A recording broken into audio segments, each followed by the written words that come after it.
신앙에서 가장 중요한 게 뭘까요? 신앙에서 가장 중요한 거.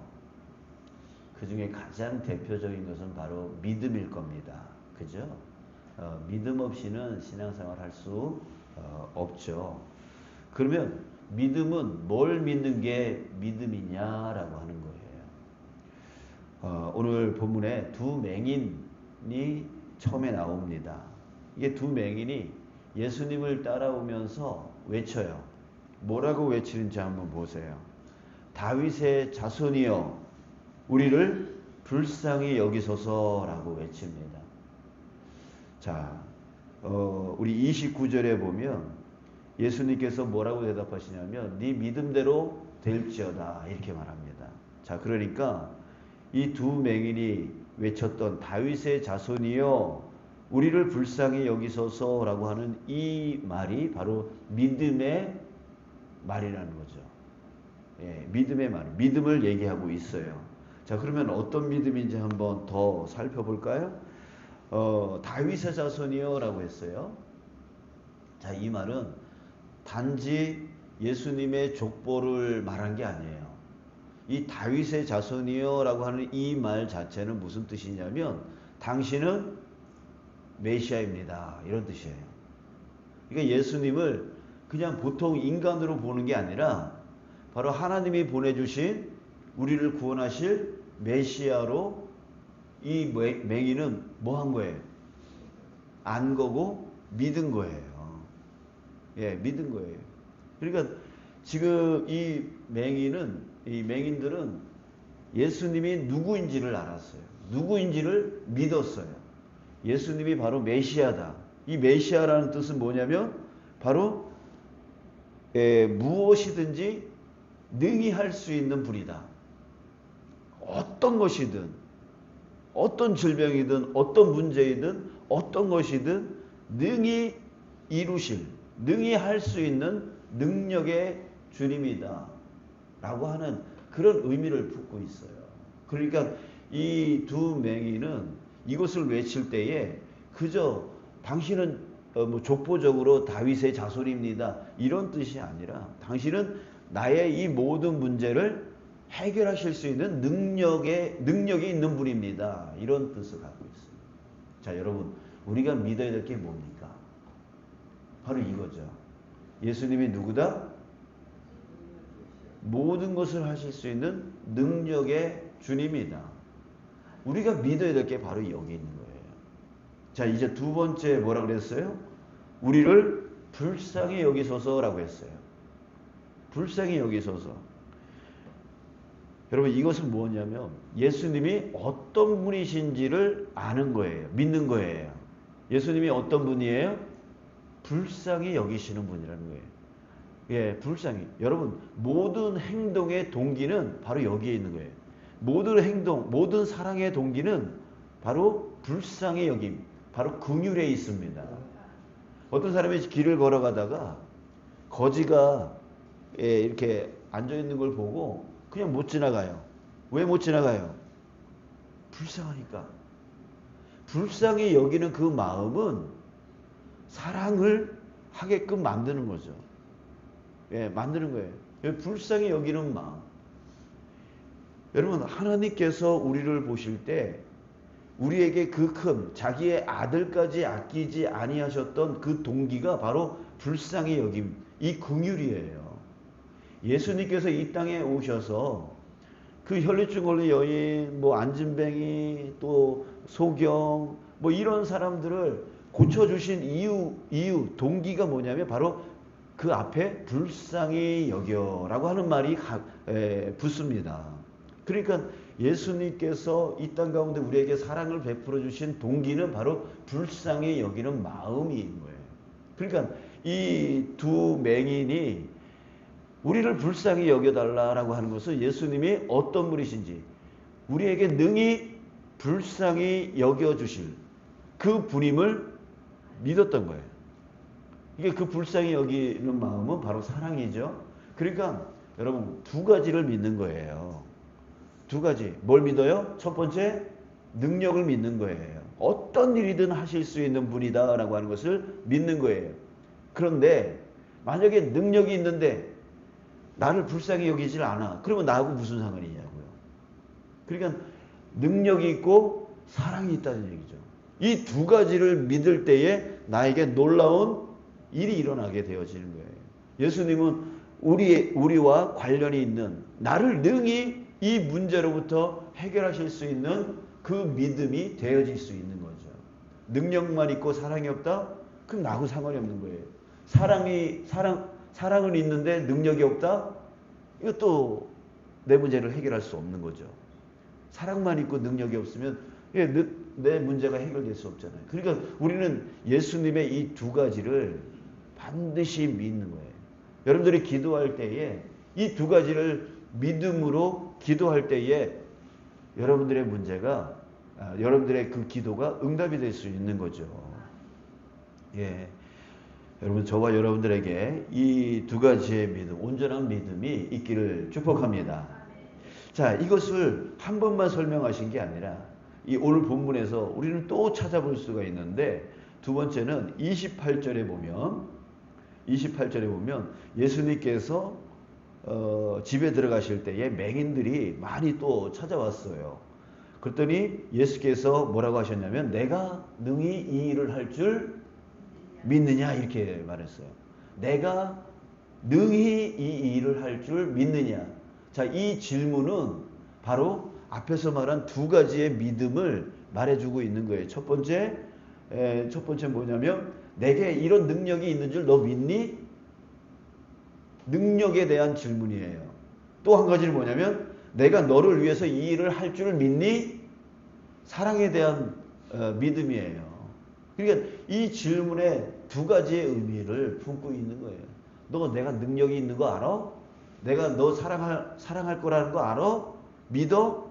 이 질문이라는 거죠. 그러니까 우리에게 정말 반드시 필요한 게 예수님의 그 능력, 그리고 그 능력의 주님이 나를 사랑할 것에 대한 믿음. 이게 필요한 거죠. 이게 필요한 거죠. 또 그뿐만이 아닙니다. 실질적으로 보여줍니다. 32절, 33절에 보니까 귀신 들려 말 못하는 사람들이 또 예수님께 나오죠. 그랬더니 귀신이 쫓겨나고 말 못하는 사람이 말을 했다라고 했어요. 그 다음 말이 뭐예요? 놀랍게 여겨 이르되 이스라엘 가운데 이런 일을 본 적이 없다. 이스라엘에 이런 일을 본 적이 없다. 오로지 누구만 할 수 있었다? 예수님만 할 수 있었다. 그러니까 예수님의 뭘 보여주는 거예요? 능력을 보여주는 거잖아요. 능력을 보여주는 거잖아요. 또 35절 36절을 한번 보세요. 예수께서 모든 도시와 마을을 두루다니사 그들의 회당에 가르치시며 천국 복음을 전파하시며 모든 병과 모든 약한 것을 고치시느라. 왜? 36절 무리를 보시고 불쌍히 여기시니. 불쌍히 여기셨다. 그러니까 32절 33절에서는 능력을 표현하고 있고 35절 36절에서는 그분 안에 뭐가 있다? 불쌍히 여기시는 그 사랑이 있다는 얘기예요. 지금 마태는요. 지금 27절부터 38절에서 뭘 얘기하려고 그러냐면 이 능력과 불쌍히 여기시는 사랑이 있는 예수님을 지금 계속 강조하고 있는 거예요. 강조하고 있는 거예요. 그래서 우리가 어떤 믿음을 가져야 되느냐? 예수님이 능력이 있다. 예수님이 날 사랑하신다. 이 두 가지를 온전히 믿는 믿음으로 우리가 기도하고 의지하여 나아갈 때에 우리의 모든 문제가 해결되어지고 그 안에서 형통의 복이 있어지게 되어진다는 거죠. 자, 그러나 그 반대도 말해주고 있어요. 그 반대. 34절을 보세요. 바리새인들입니다. 이들은 믿지를 못합니다. 그러면서 뭐라고 얘기합니까? 그가 귀신의 왕을 의지하여 귀신을 쫓아낸다 하더라. 자, 이럽니다. 믿지 못하는 자들의 말이에요. 믿지 못하는 자의 말이에요. 여러분, 여기서는 간단하게 이렇게 한 구절로만 나오지만 다른 복음서에 보면은 이 말을 했을 때 예수님이 뭐라고 대답하셨습니다. 귀신의 왕을 의지하여 귀신을 쫓아낸다. 여러분, 귀신의 왕이 귀신들의 왕인데 그러면 귀신들의 왕이 귀신을 쫓아내면 그 나라가 온전하겠느냐? 예수님이 이런 말씀하세요. 지들끼리 싸우면 그 나라가 온전하겠느냐? 그러면 귀신의 왕이 나한테 시켜가지고 귀신을 쫓아내면 그 지네 나라 무너지는 거 아니냐 이거죠. 여러분, 말 같지도 않은 말을, 이 믿지 않으면 말 같지도 않은 말을 억지로 만들어내서 모순적인 말을 하게 되어 있어요. 자, 여러분, 우리의 믿음이 뭐가 필요한지를 여러분들 꼭 오늘 다시 한번 깨닫고, 우리가 기도할 때 주님, 내가 주님의 능력을 믿습니다. 주님이 나의 어떤 문제라도 해결하실 수 있는 분임을 나는 믿습니다. 이 고백이 있기를 바랍니다. 또한 능력만 있으면 안 돼요. 그 능력이 나에게 올 수 있는 관계, 사랑의 관계를 또 믿어야 돼요. 예, 반드시 나에게 이 문제를 해결하실 수 있는 사랑, 그 긍휼의 마음 있음을 믿습니다. 그 확신이 들 때에, 이 능력과 사랑에 대한 확신이 있을 때에 우리는 그 기도가 파워가 있는 거예요. 힘이 생기는 거예요. 자, 그러면서 자, 여러분 37절 38절 보세요. 이 이야기가 끝나고 나서 갑자기 무슨 얘기를 하냐면 추수할 일꾼이 적으니, 예수님이 추수할 일꾼이 적다라고 하는 말씀을 하셔요. 그러므로 추수하는 주인에게 청하여 추수할 일꾼을 보내주소서 하라 하시니라 라고요. 왜 이 얘기를 하셨을까요? 여러분, 예수님은 지금 이 땅에 오셔서 뭘 보여주고 계세요? 우리가 해야 할 일을 보여주고 계시는 거예요. 그 가난한 자들을, 그 병든 자들을, 그 억눌린 자들을, 그 힘든 자들을, 저 이 세상 가운데 그 어둠 속에 살아가고 있고 그 어둠 속에서 고통과 고난 속에서 살아가고 있는 자들을 예수님은 지금 뭐하러 오셨어요? 구원하러 오셨잖아요. 구원하러 오셨잖아요. 그 능력과 사랑을 가지고 이 땅에 오셔서 그 어둠 가운데서 고통받고 있는 사람들을 구원해내시고자 이 땅 가운데 오셨잖아요. 여러분, 이것은 무엇이냐면 바로 그를 믿는 자들이 따라갈 길이라고 하는 거죠. 따라갈 길이에요. 그러니까 이 땅 가운데 추수할 일꾼이 필요해요. 예수님이 이 땅에 오셔서 하셨던 그 일을 이어갈 사람들이 필요하단 말이에요. 그거를 바로 추수할 일꾼으로 표현하고 있는데, 그 추수할 일꾼들에게 뭐가 필요해요? 지금 예수님이 보여주셨던 긍휼의 마음이 필요한 거예요. 불쌍히 여기는 마음이 필요한 거예요.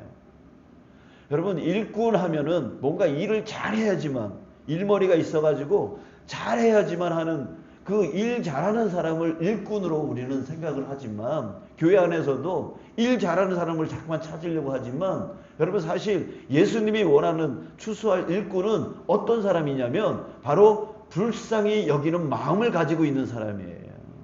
여러분, 모든 사랑의 동기가 뭐예요? 바로 불쌍히 여기는 마음. 불쌍히 여기는 마음이 없으면 사랑할 수가 없어요. 예, 사랑할 수가 없어요. 또 불쌍히 여기는 마음은 능력도 되어져요.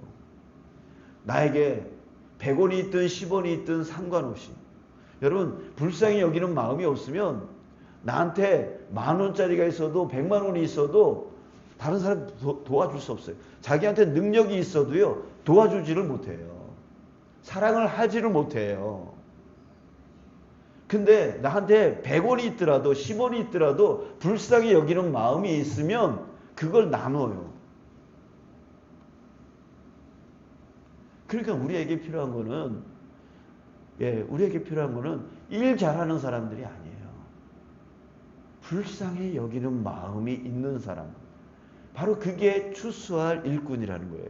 예수님께서 너희들 하나님께 구해라, 추수할 일꾼이 세워질 수 있도록 추수할 일꾼을 보내달라고 기도해라 라고 하는 그 이유는 뭐냐면, 일 잘하는 사람 달라고 해라 라고 하는 게 아니라 불쌍히 여기는 마음을 가진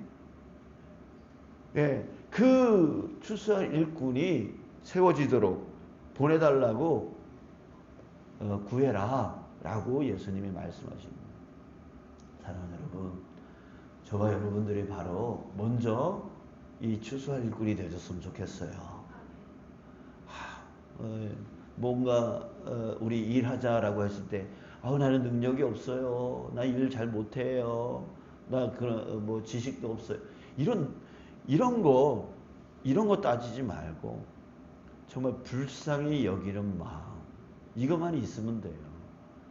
어떻게든 도와주고 싶고 어떻게든 사랑하고 싶은 그 마음의 동기는 바로 불쌍히 여기는 마음에 있는 거예요. 자, 여러분들은 주변에 가난한 사람들이 보이십니까? 연약한 사람들이 보이십니까? 어떻게든 저 사람을 내가 기도해 주고 싶고, 어떻게든 저 사람을 조금이라도 돕고 싶고, 위로해 주고 싶고, 이런 마음 있으십니까? 그렇다면 여러분들이 바로 하나님이 찾으시는, 지금 예수님이 말씀하시는 바로 추수할 일꾼들이십니다. 주님은 그런 자를 찾으시는 거예요. 그런 자를 찾으시는 거예요. 기술자를 찾는 게 아니에요. 불쌍히 여기는 마음을 소유한 일꾼을 찾으시는 거예요. 저와 여러분들이 바로 오늘 하루를 살아갈 때에 바로 이 마음을 품고 나갔으면 좋겠습니다. 예수님은 이 땅에 오셔서 불쌍히 여기는 마음으로 우리를 도우셨고 이끄셨고 함께 하시면서 또 우리의 기도를 들어 응답해 주고 계십니다. 그런 것처럼 우리도 이제 나아가서 우리 주변 사람들, 정말 내가 가진 것도 적지만 그 적은 것을 나눌 수 있는, 불쌍히 여길 수 있는 그런 우리가 되셨으면 좋겠어요. 예전에 이 불쌍히 여기는 마음이 얼마나 중요한가를 깨닫는 어떤 계기가 있었는데, 알던 어떤 권사님이 시집살이를 너무나 많이 한 거예요. 시어머니가 아주 그냥 악마처럼 보였대요. 너무나 힘들고 항상 하는 말이 뭐냐면, 어머니들은 자기 아들이 이거잖아요. 그죠? 자기 아들이 이거잖아요.